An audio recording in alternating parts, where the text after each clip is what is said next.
Welcome back to our YouTube channel, and I hope you're well. So self-assessment season is upon us again, and if you are required to do so, your personal tax return needs to be completed, submitted and paid up by the 31st of January 2022. So there's not particularly long to go.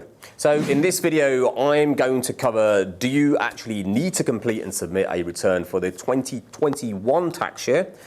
Just because you have done so in the past may not mean you need to do it for this particular tax year. An explanation of the timelines, deadlines and payments, penalties for non or late submission and payment, and finally a three-step approach that you can use to prepare for completing your self-assessment tax return for the 2021 tax year. So once again, before I get into today's video, please be sure to visit our Accounting and Tax Academy membership area, where you can access more in-depth content on self-assessment returns, particularly including if you have property income and if you are running a side hustle. So it's a very popular area at the moment. So click on the link in the description box below.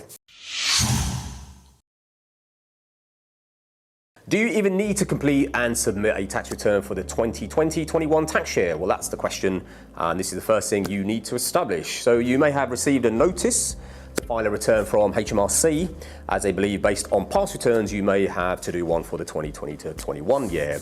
But here's what you should do as a basic check for yourself. So you do not need to file a self-assessment tax return if your only income are your wages, your salary or a pension that you receive, if you have no income at all.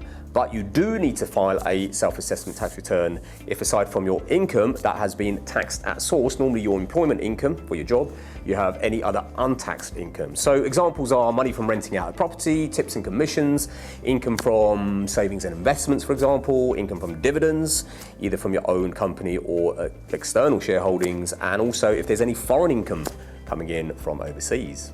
If you're self-employed, for example, as a sole trader, earn more than £1,000 for the year, and that's before taking off anything you can claim tax relief on. You're a business partner in a business partnership, or you've had capital gains in the particular tax year. So finally, if you don't meet any of these criteria, you can still choose to fill in a tax return, and this really is to claim perhaps some income tax reliefs, or prove you're self-employed, for example, to claim tax-free childcare or maternity allowance. But I'm going to go into more detail about choosing to complete a return in a future video. So that's including the benefits this can offer, including possible tax refunds as well. So there is a benefit to doing that. If you're still not sure you need to file a self-assessment tax return, the best thing to do here is to go to HMRC's checking tool. It takes about 60 seconds to complete and gives you a good steer. So click on the link in below in the description box.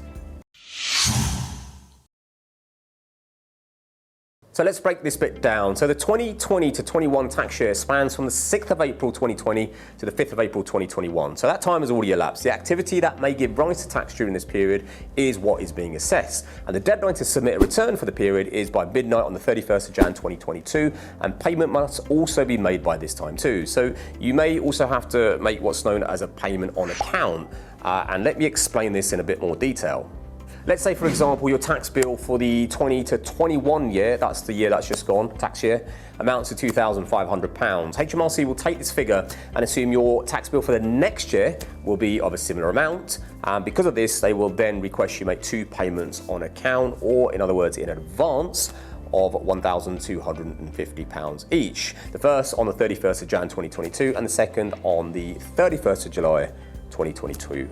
So on the 31st of Jan 22, you will actually be making a total payment of £3,750 to HMRC, £2,500 for the 2021 tax year, and instalment number one of £1,250 for the upcoming 21-22 tax year assessment. So the good news is that this payment on account is used as a credit against your 21-22 tax bill. So in other words, if your tax bill in 21-22 ends up being, say, £3,000, you will already have paid £2,500 on account, and therefore the balancing payment would only be £500, and that's ignoring further payments on account.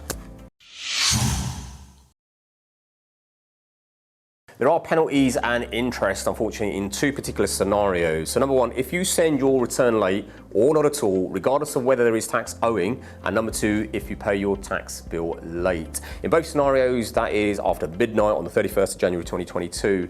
Now, let's break this down a little further again. So if your return itself is submitted 3 months late, so in the period 1st of Feb 2022 to the 30th of April 2022, then the penalty is a flat fee of £100. After 3 months, so from the 1st of May 2022, if you still have failed to submit your tax return, then a further £10 per day penalty is added up to a maximum of £900 for 90 days. Ouch, that can really sting just for a self-assessment return. For late payments, the interest is normally 5% of the outstanding tax liability at the date of late payment. You can use a HMRC calculator as a useful tool to help you calculate late submission and payment penalties for more than 3 months. Again, click on the link below in the description box. Now, you've got essentially 2 choices here. Either you can get a professional to complete and submit your return for you, such as your accountant or a self-assessment specialist service, or you can do it yourself. If you want to do it yourself and have not done so before in the past, I've put together a 4-point checklist for you to follow right here.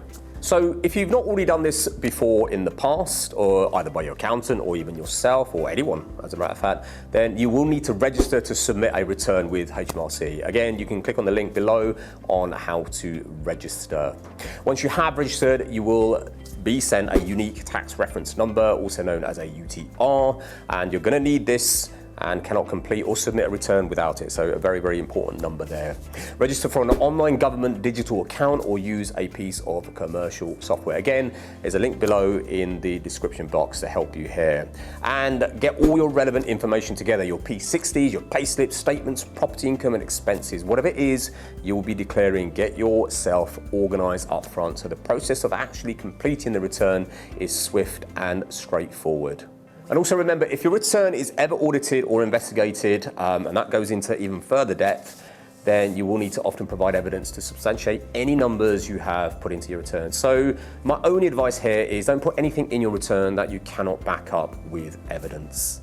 So naturally, it really depends on how organised your records are, but this whole self-assessment process can be quite daunting for some of you, a real burden if you like, but obviously it needs to be done. So if you're not sure where to start and feel like you may need help with your self-assessment tax return, then head on to a link in the description box below. Go to our website and see how myself and my team can help you out. So finally, just to conclude, I really hope this video proves useful to you and gives you a bit of energy to get your self-assessment done or sorted in some way, shape or form. If you want further content, in-depth content, head on to the Accounting and Tax Academy, where we've done some more in-depth courses, including property income and side hustles. So again, you can access that by clicking on the card above. As always, this is Tony D'Angelo for the Accounting and Tax Academy, and much appreciated. Thank you for tuning in.